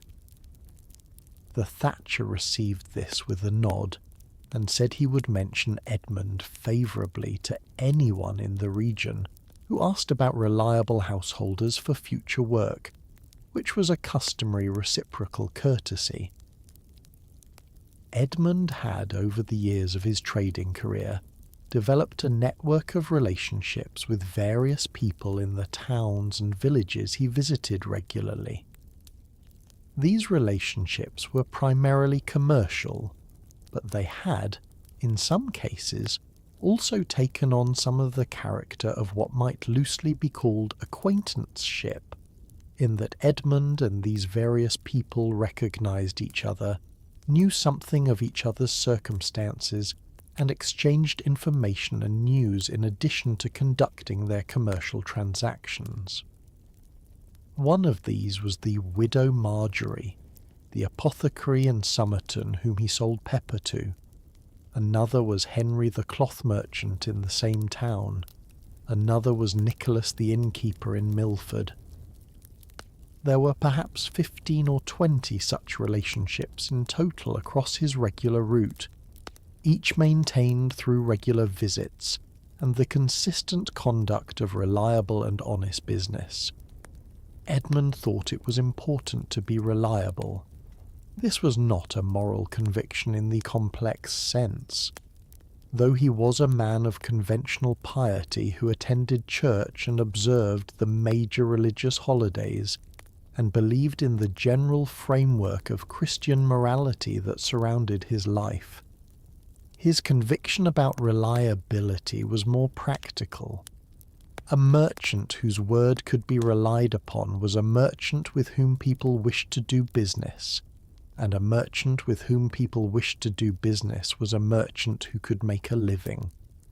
This was sufficiently clear in his observation of how successful merchants conducted themselves versus how unsuccessful ones conducted themselves, that it required no more sophisticated ethical framework to justify it.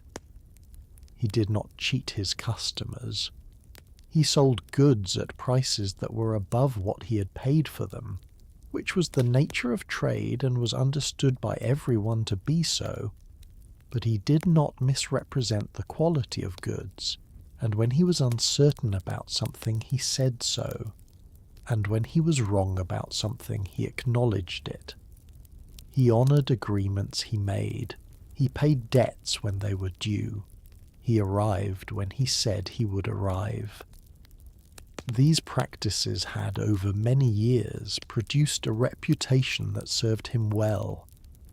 People remembered him and were willing to see him, and this made his work easier than it might otherwise have been.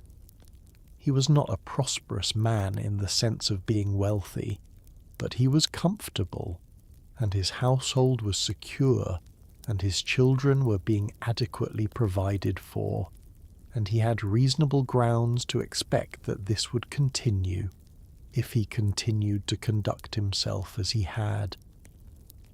He thought about this occasionally, in the way that a man thinks about the general shape of his life when he has a quiet moment. He thought about it sometimes while driving the cart, particularly on the long stretches of road where there was nothing demanding his active attention and the mind was free to move where it wished. He thought about his father, whose advice about waking before the sun he had followed, and his father's father, who had also been a trader of some kind, and the long sequence of men who had done the kinds of work that men of his station did, buying and selling and travelling and managing households and raising children in ways that were not very different from what Edmund himself did.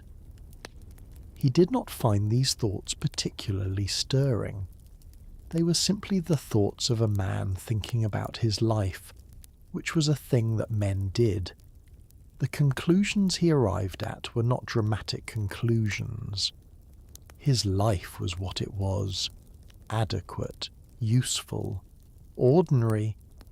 He had no complaints about it that he considered worth making. There was a winter, some years after the journey described above, in which the snow came early and lay heavily on the road for several weeks, making travel with a cart impossible. Edmund stayed in Ashford during this period, which was a longer stretch of home life than he was accustomed to. He found ways to occupy himself. He repaired several items of equipment that had been needing attention. He helped Mabel with some of the heavier work around the house.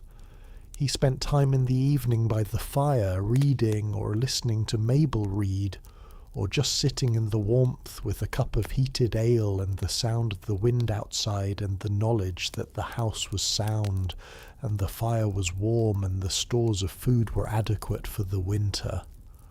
William, who was by this time somewhat older, was at home for part of this period, having completed his apprenticeship with the scribe and now working independently on occasional commissions for letters and documents from people in Ashford who needed such things.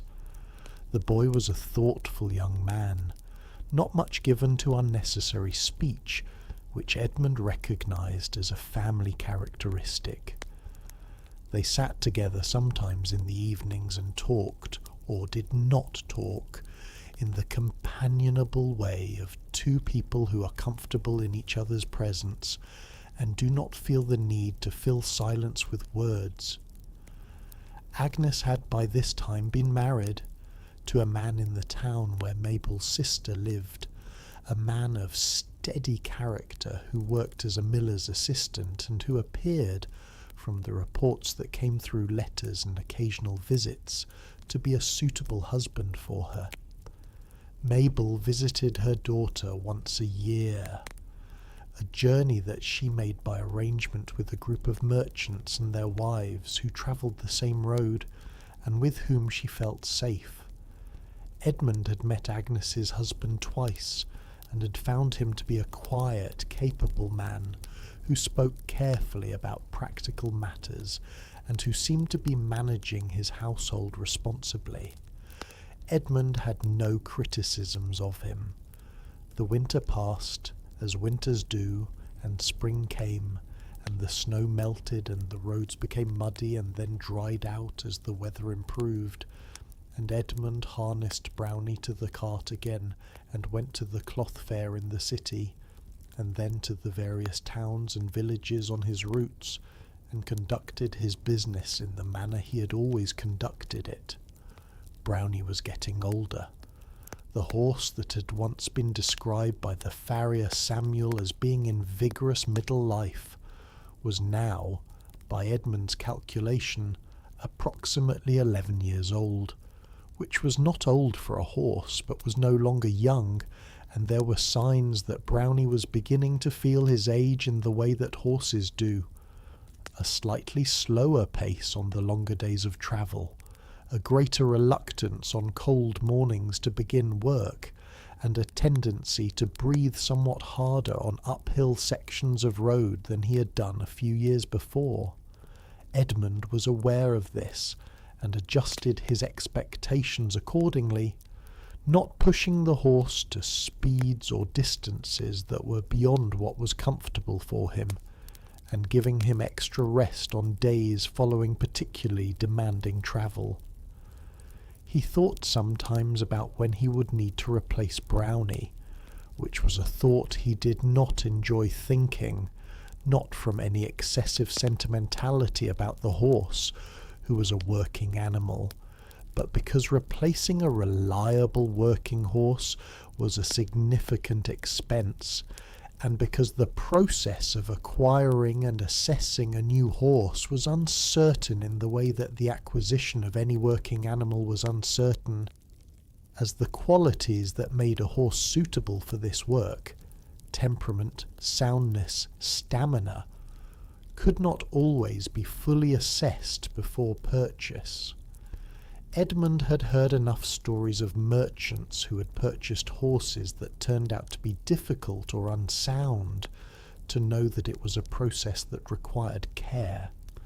He began tentatively to make inquiries about horses that might be available, not yet ready to purchase but wanting to have some sense of the market. He mentioned to several people he knew that he might be in the market for a horse of the working type within the next year or two, and listened to what they told him about animals they had heard of or seen. Nothing immediately arose that seemed worth pursuing, but the inquiries had begun, and Edmund was patient and methodical in such matters, and was prepared to wait for the right situation rather than purchasing hastily. There was the matter, in 1 year, of a dispute with a merchant in the city over the equality of a quantity of cloth. Edmund had purchased the cloth in good faith, and had sold part of it to buyers along his route, and then discovered, on examining the remaining bolts more carefully under good light, that a portion of the cloth had a flaw in the weaving that he had not noticed at the time of purchase, a section where the weft threads were unevenly spaced, creating a slightly irregular texture that, once noticed, was visible, and that represented a deficiency in quality compared to what he had paid for. Edmund returned to the city on his next journey and went to the merchant from whom he had purchased the cloth, and described the problem with precision, bringing one of the flawed bolts with him so that the merchant could see the issue directly. The merchant examined the bolt and agreed that there was a flaw, though he said the flaw was minor and might not be apparent to buyers under ordinary circumstances. Edmund agreed that it was minor, but maintained that it represented a difference in quality from what had been agreed upon at the time of sale, and that some adjustment in the price was therefore appropriate. The discussion that followed was not acrimonious, but was somewhat extended. The merchant made several arguments: that the floor was within acceptable tolerances for cloth of that type and price, that Edmund had not raised the issue at the time of purchase, and that it was difficult to know whether the floor had been present at the time of purchase or had developed during transport or storage. Edmund responded to each of these arguments patiently and without heat, acknowledging where the merchant's points had validity, while maintaining his own position with equal precision. In the end, they reached an agreement that involved the merchant providing Edmund with a credit against future purchases equivalent to a small portion of the total amount paid for the cloth. This was not everything Edmund had hoped for, but was more than nothing, and it was reached without permanent damage to a commercial relationship that was valuable to both parties. Edmund was satisfied with this outcome, which he recorded in his account book with a brief note about the nature of the dispute and its resolution.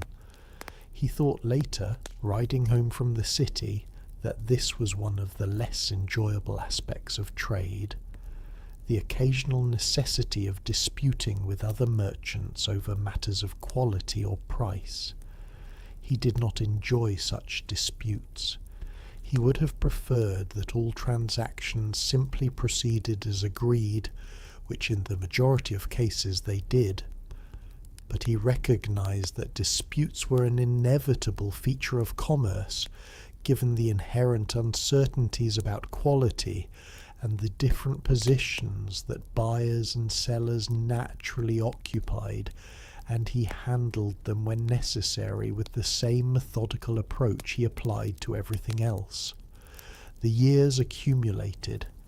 William grew into a man, and eventually took his skills as a scribe to a position in a larger town, where he found steady work writing documents for merchants and landowners, and occasionally for the local officials who needed records kept.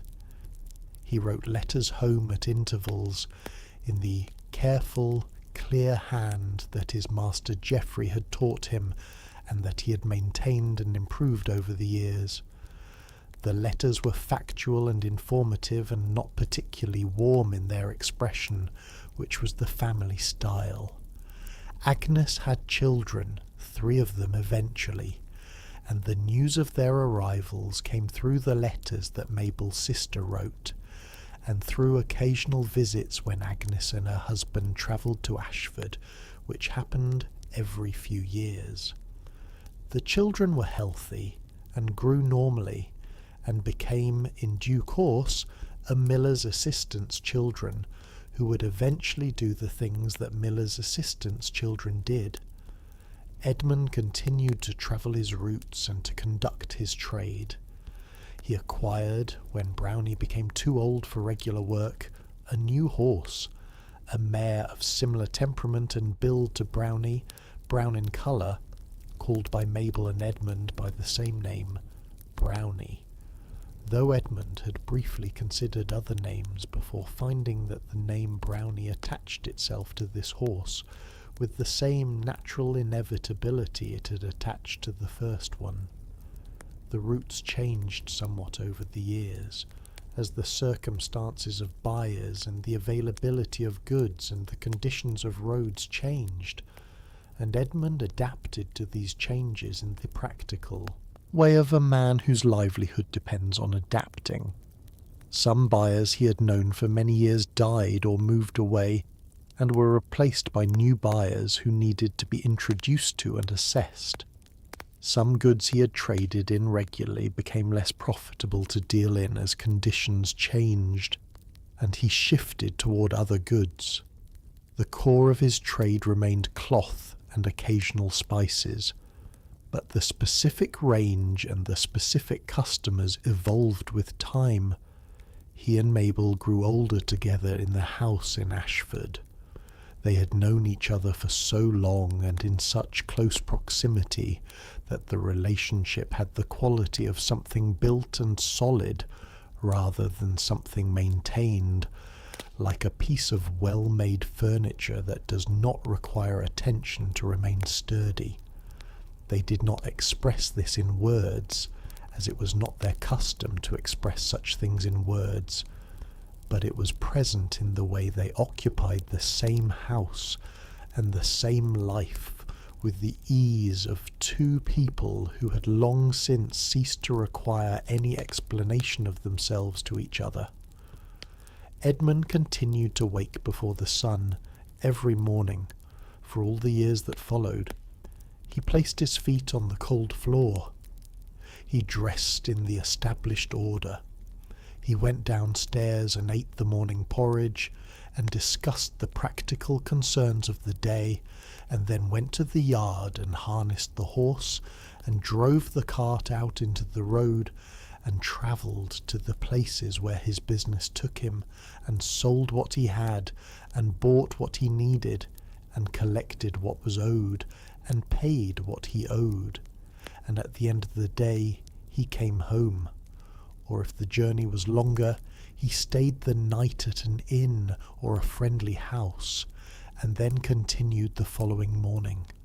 This was his life. It was an ordinary life. It was a complete life. It was the kind of life that is lived by people who are not remembered by history, who leave no monuments, who are noted in no chronicle, whose names appear only in the occasional record of a transaction or a payment of a fee, and then fade from even those as the records themselves decay and are lost. But it was a real life, and it was lived by a real man, and the cartwheels turned, and Brownie walked, and the road stretched from one town to the next, and the rain fell and dried, and the seasons came and went, and Edmund rose before the sun and went to bed after dark, and between those two events he moved through the world in the steady, unremarkable, useful way of a man who knew his trade and kept his word and expected nothing more from the world than what the world reliably provided, which was enough, which was in the end exactly enough